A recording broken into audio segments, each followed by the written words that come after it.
L'objectif de l'exercice est de calculer les concentrations molaires d'ions dans un mélange de solutions ioniques. Ici, une solution de permanganate de potassium de concentration C1 en soluté avec une solution de peroxodisulfate de potassium de concentration C2 en soluté. Et on souhaite calculer les concentrations des ions potassium, permanganate et peroxodisulfate dans le mélange réalisé.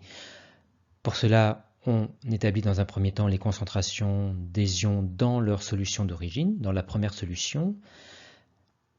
On exploite pour cela la formule de la solution qui nous indique la stoichiométrie de l'équation de dissolution.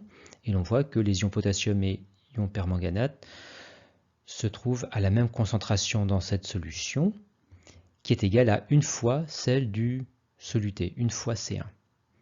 Dans la deuxième solution, les ions potassium sont à une concentration qui est égale à 2 fois celle du soluté et les ions peroxodisulfate à une concentration qui est égale à une fois celle du soluté.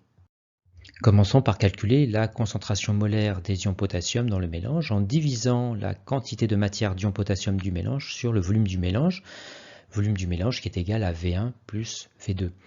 Les ions potassium sont apportés et par le volume V1 et par le volume V2. On décompose donc cette quantité de matière du mélange en une quantité de matière, celle apportée par V1, et N2, la quantité de matière apportée par V2.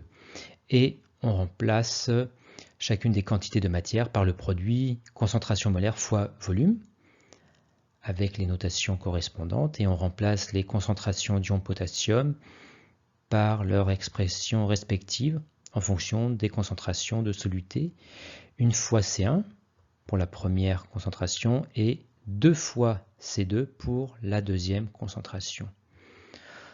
On fait alors l'application numérique en convertissant tous les volumes en litres, d'où les 10-3 à chaque fois, et on trouve une concentration molaire d'ion potassium dans le mélange de 6,10 10-2 mol par litre. Même raisonnement pour calculer la concentration des ions permanganate dans le mélange, sauf que les ions permanganate ne sont apportés que par le volume V1 et pas par le volume V2.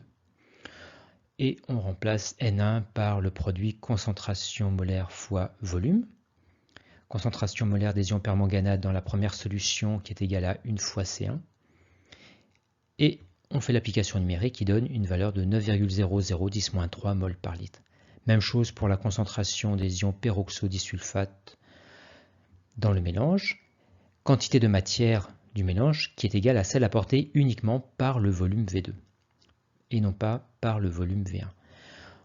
Quantité de matière qu'on remplace par le produit concentration molaire fois volume. Concentration molaire d'ion peroxodisulfate égale à 1 fois C2.